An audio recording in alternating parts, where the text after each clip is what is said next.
بسم اللہ الرحمن الرحیم الحمد للہ وکفى وسلام علی عباده الذین اصطفى اما بعد فقد قال اللہ تبارک وتعالی فی القرآن المجید والفرقان الحمید اعوذ باللہ من الشیطان الرجیم بسم اللہ الرحمن الرحیم ان اللہ فالق الحب والنوى يخرج الحي من الميت ومخرج الميت من الحي ذلكم الله فأنى تؤفكون فالق الإصباح وجعل الليل سكنا والشمس والقمر حسبانا ذلك تقدير العزيز العليم صدق الله العظيم. بزرگوں اور دوستوں، اللہ تبارک و تعالیٰ نے قرآن کریم میں خاص طور پر اسلام کے 3 بنیادی عقیدے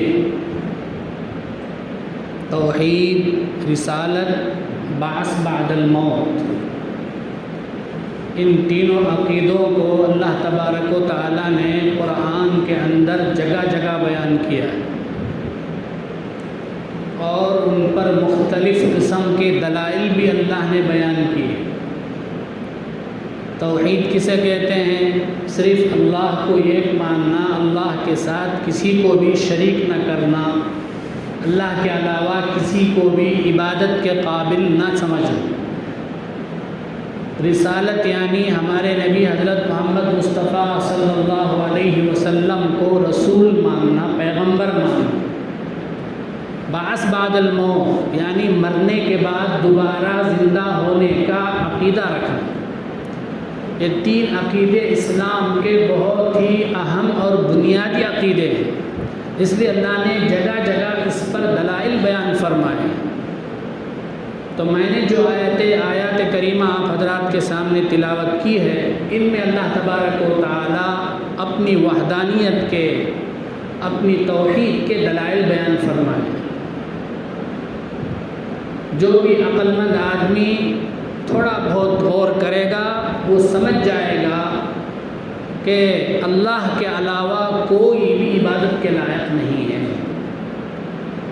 چنانچہ پہلی آیت کا ترجمہ یہ ہے، اللہ پاک فرماتے ہیں ان اللہ فالق الحب والنوى، بے شک اللہ تبارک و تعالی دانوں کو اور گٹلیوں کو پھاڑتے ہیں.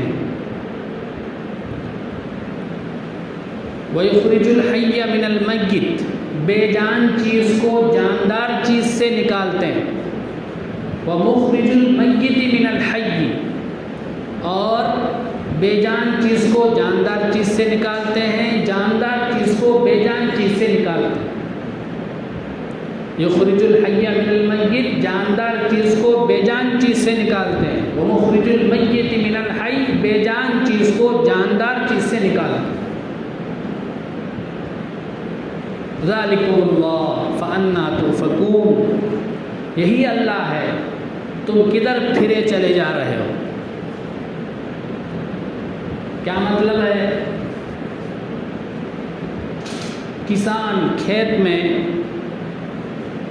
ہل چلاتا ہے، زمین ہموار کرتا ہے اور دانے زمین میں ڈالتا ہے یا گٹلی زمین پہ رکھتا ہے، بس اتنا ہی کام اس کا ہے. اب آگے اللہ تبارک و تعالیٰ اس دانے کو پھاڑ کر، سوکھا دانہ ہوتا ہے، اس سوکھے دانے کو پھاڑ کر تر و تازہ پودے اس سے نکالتے ہیں. سوکھی گٹلی ہوتی ہے، اس کو پھاڑ کر تر و تازہ پودا نکالتا ہے، جھاڑ نکالتا ہے، آم کا جھاڑ وغیرہ. یہ اللہ تعالیٰ کی قدرت کی عجیب و غریب نشانی ہے. انسان بس اوپر کی محنتیں کرتا ہے، پانی ڈالتا ہے، زمین ہموار کرتا ہے، کوئی کیڑے مکوڑے درختوں کو نہ لگے اس لیے وہ دوائیں استعمال کرتا ہے، لیکن اصل کام جو ہے پودوں کو نکالنا ان دانوں سے اور گٹلیوں سے، یہ اللہ کا کام ہے۔ اللہ کے علاوہ کوئی ایسا کر ہی نہیں سکتا۔ آگے فرماتا ہے یخرج الحی من المیت، جاندار چیز کو اللہ بے جان چیز سے نکالتا ہے۔ نطفہ انسان ہے، جاندار چیز ہے، انسان سے بے جان چیز نطفے کو نکالتا ہے۔ مرغی جاندار چیز ہے، اس سے بے جان چیز انڈے کو نکالتا ہے۔ وَمُخْرِجُ الْمَيِّتِ مِنَ الْحَيِّ، اور بے جان چیز کو جاندار چیز سے نکالتا ہے۔ نطفہ بے جان چیز ہے، انسان سے نکالتا ہے، انڈا بے جان چیز ہے، مرغی سے نکالتا ہے۔ مفسرین کرام یہاں یہ بھی مثال دیتے ہیں کہ مومن جو ہے وہ زندہ ہے اور کافر مردہ ہے۔ اللہ تعالیٰ کبھی کبھار مومن کے پیٹ سے کافر کو پیدا کرتے ہیں، کافر کے پیٹ سے مومن کو پیدا کرتے ہیں۔ تو متضاد چیزوں پر قدرت رکھنے والی ذات اگر کوئی ہے تو وہ صرف اللہ ہے۔ اللہ کے علاوہ جو بھی معبودان باطلہ ہیں، مشرکین جن کو بھی اپنا معبود مانتے ہیں، اپنا خدا مانتے ہیں، وہ ان چیزوں میں سے کسی چیز پر قدرت نہیں رکھتے، حتیٰ کہ مکھی مچھر کے پر بھی پیدا نہیں کر سکتے۔ جب ان کو ان میں سے کسی بھی چیز پر قدرت نہیں ہے تو وہ کیسے خدا ہو سکتے ہیں؟ خدا ہونے کے لائق تو وہی ہے جو ایسی چیزوں پر قدرت رکھنے والا ہے۔ دوسری آیت میں اللہ پاک فرماتے ہیں فالق الاصباح، اللہ تعالیٰ صبح کو رات کے اندھیرے سے پھاڑ کر نکالتے ہیں۔ رات کا اندھیرا چھایا ہوا ہوتا ہے تو ہم دیکھتے ہیں کہ خود بخود صبح کی کرنیں، صبح کی روشنی پھوٹ پڑتی ہے، اجالا چھا جاتا ہے۔ کیا یہ خود بخود ہوتا ہے؟ نہیں، اس کے پیچھے ہے ایک ذات، وہ ہے اللہ۔ وَجَعَلَ اللَّيْلَ سَكَنًا، اللہ نے رات کو سکون کی چیز بنایا۔ جیسے ہی اندھیرا چھا جاتا ہے، رات آ جاتی ہے تو خود بخود ساری مخلوقات کے اندر نیند طاری ہو جاتی ہے۔ انسان کیا، جانور کیا، کیڑے مکوڑے کیا، سب کے سب جو ہے رات کے اندھیرے میں نیند کے آغوش میں چلے جاتے ہیں۔ اللہ نے ایسا کیوں بنایا؟ تاکہ انسان کے اندر جو تھکاوٹ ہے وہ ختم ہو جائے، تھکان جو ہے وہ ختم ہو جائے۔ اب جب دوسرے دن اپنی مشغولیت میں لگے، اپنے کام میں جائے، اپنی مصروفیت کے لیے جائے تو بالکل فریش ہو کر، چست ہو کر جائے۔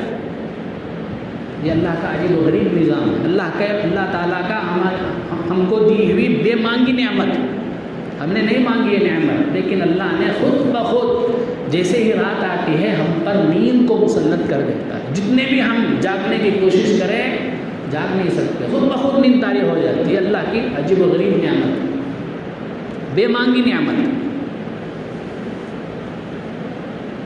وَجَعَلَ اللَّيْلَ سَكَنًا وَالشَّمْسَ وَالْقَمَرَ حُسْبَانًا، چاند اور سورج کو اللہ نے حساب کی چیز بنایا۔ چاند اور سورج ان دونوں کے خاص رفتار کو اللہ نے مقرر کیا ہے۔ سورج بھی سال میں ایک مرتبہ دورہ پورا کرتا ہے، اپنا گشت پورا کرتا ہے۔ چاند بھی اپنا گشت مہینے میں ایک مرتبہ پورا کرتا ہے۔ دونوں کے ذریعے سے دنوں کا، مہینوں کا، سالوں کا حساب معلوم ہوتا ہے۔ اس سے معلوم ہوا کہ شمسی تاریخ اور قمری تاریخ، یعنی چاند کی تاریخ اور انگریزی تاریخ دونوں بھی اللہ نے ہی بنائے ہیں، لہٰذا دونوں کا استعمال کرنا جائز ہے۔ چاند کی تاریخ کا استعمال کرنا بھی جائز ہے، سورج کی تاریخ کا بھی، یعنی انگریزی تاریخ کا استعمال کرنا بھی جائز ہے۔ لیکن اسلامی احکام کا دار و مدار چاند کی تاریخ پر ہے۔ لڑکا بالغ ہوا کہ نہیں ہوا، تو عمر کا حساب کرنا ہے تو چاند کی تاریخ کے حساب سے دیکھیں. زکوٰۃ کے مال پر 1 سال پورا ہوا کہ نہیں ہوا حساب دیکھنا ہے تو چاند کے حساب سے دیکھیں.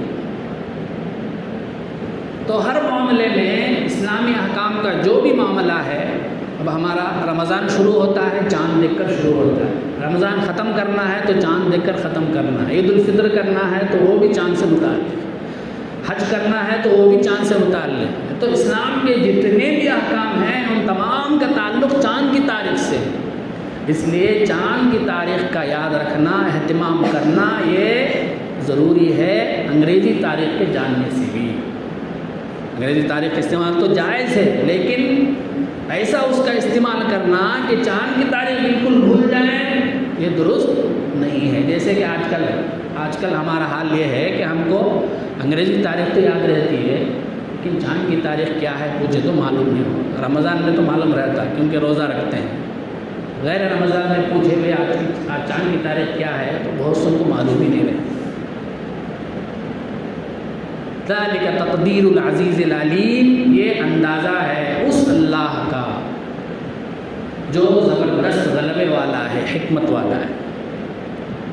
تو ایسی بے شمار آیتیں ہیں، ہمیں اللہ کی ان آیتوں میں غور کرنا چاہیے اور اللہ کی وحدانیت کا جو یقین ہے اسے اور زیادہ پختہ کرنا چاہیے. اللہ تعالیٰ مجھے بھی اور آپ کو بھی اس کی